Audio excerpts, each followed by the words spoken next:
Isn't it fascinating? On February 13, every year, panic sets in among millions of people who suddenly realize they forgot to plan something spectacular for tomorrow. And I'm not talking about a casual, oh shoot, I should grab some flowers. I'm referring to a sudden pang of existential crisis, almost as if they've remembered that they left the stove on 3 years ago and right now their whole relationship will go up in flames because they didn't get a reservation at that French place with the hard-to-pronounce name. But what hardly gets talked about is the people who have the healthiest, longest-lasting relationships. They usually don't lose sleep over Valentine's Day. Now, before you think I'm just some cynical person who hates love, let me be clear. I'm not saying romance is dead or that you shouldn't do nice things for your partner. What I'm saying is that the psychology behind why we make such a massive deal out of this one specific day reveals something really uncomfortable about how we think about relationships. And it's probably not what you think. See, there's this concept in psychology called relationship maintenance, and it's basically all the little things we do to keep our partnerships healthy. Researchers John Gottman and Robert Levenson spent decades studying couples, and what they found was pretty remarkable. The couples who stayed together weren't the ones who had these grand, sweeping romantic gestures. They were the ones who consistently showed up for each other in small ways. Gottman called these bids for connection, tiny moments where one partner reaches out and the other responds. Things like making coffee the way they like it, or actually listening when they talk about their annoying coworker, or noticing when they seem off and asking about it. The couples who thrived did this regularly. What about those who didn't? They saved it all up for special occasions. That's where Valentine's Day becomes this weird trap. What do you think happens when all relationship energy is put into one day?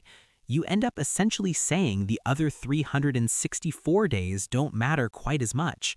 It's like going to the gym once a year and expecting to become fit. Your relationship muscles don't work that way. There's been research on this before, and I'll have a link to them in the description. When people feel pressure to be romantic on certain dates, such as Valentine's Day or New Year's Eve, it leads to a decline in relationship satisfaction, according to the published study. They've dubbed it as prescribed relationship behaviors, and it seems that obligations suck the romance out of the relationship rather than a genuine expression, losing its meaning. Your brain can identify when you feel like, I'm doing this because society says I have to, or I'm a bad partner, versus when you're doing something because you genuinely want to. So there is a subtle difference. Think about that for a second. The very act of making Valentine's Day this huge pressure-filled event might actually be undermining the thing it's supposed to celebrate. But there's more to it than that. When we fixate on Valentine's Day as this ultimate test of love, we're buying into what psychologists call symbolic self-completion theory. Basically, when we feel insecure about something, like whether we're good partners or whether our relationship is solid, we try to compensate by engaging in symbolic behaviors that prove we're committed.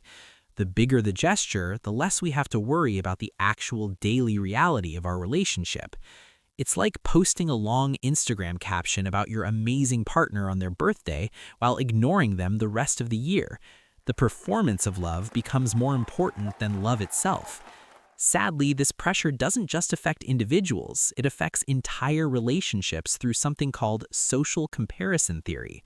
Leon Festinger first described this back in 1954, but it's more relevant now than ever. We constantly compare our relationships to other people's relationships, especially now with social media.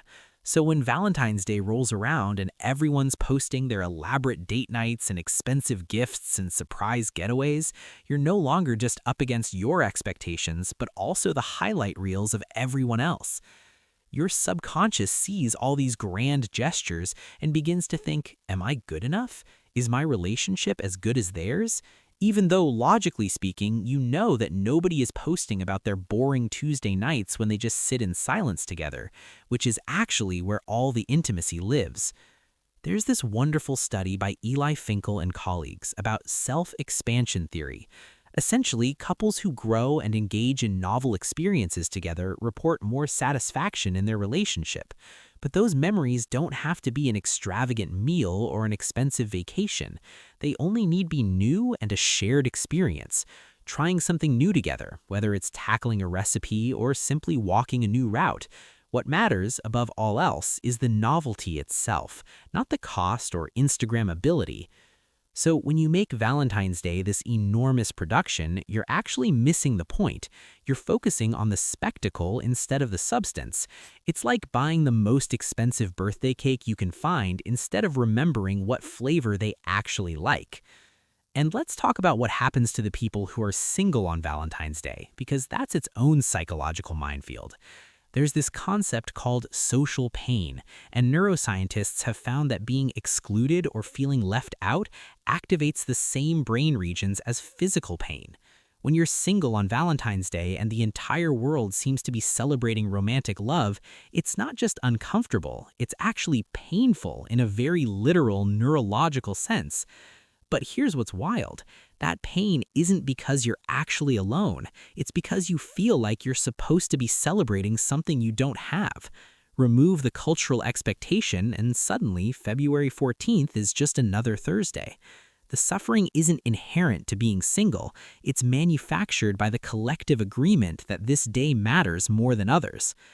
Now, I'm not suggesting we all become relationship anarchists who refuse to acknowledge Valentine's Day exists. What I'm suggesting is that maybe, just maybe, we've been thinking about this backwards. Instead of making one day incredibly important, what if we made every day a little bit important? In her research, psychology professor Sara Algoe found something profound about gratitude. When partners regularly appreciated each other, not necessarily on special occasions, but sort of spontaneously and authentically, it benefited both individuals. They were more connected and satisfied with their bond. The key word being genuine, not performative or obligatory, simply a real, genuine recognition of the other. It's a lot more difficult than just buying roses annually, since it actually requires sincere attention. True devotion is being present when you're exhausted after a long day, when it's inconvenient, and when nobody's present to see you do those little things. A relationship that doesn't live off of validation from a calendar date or your friends' impressed reactions on social media. So maybe the healthiest thing you can do this Valentine's Day is not make a big deal out of it. Maybe have a nice dinner if you want to. Get some chocolate, watch a movie, or don't. Let it be optional instead of obligatory. And then spend the rest of the year building the kind of relationship where your partner already knows they're loved, and not because you proved it on February 14th, but because you prove it on Tuesday afternoons and Saturday mornings and every other unremarkable day. Because the truth is, if your relationship exclusively feels special on Valentine's Day, it's likely not that special. It's just scheduled. If this resonated with you, consider subscribing. I've got more deep dives like this coming. And if you'd like to support the channel and help me keep making these kinds of videos, you can tap the join button to become a member. It genuinely means a lot.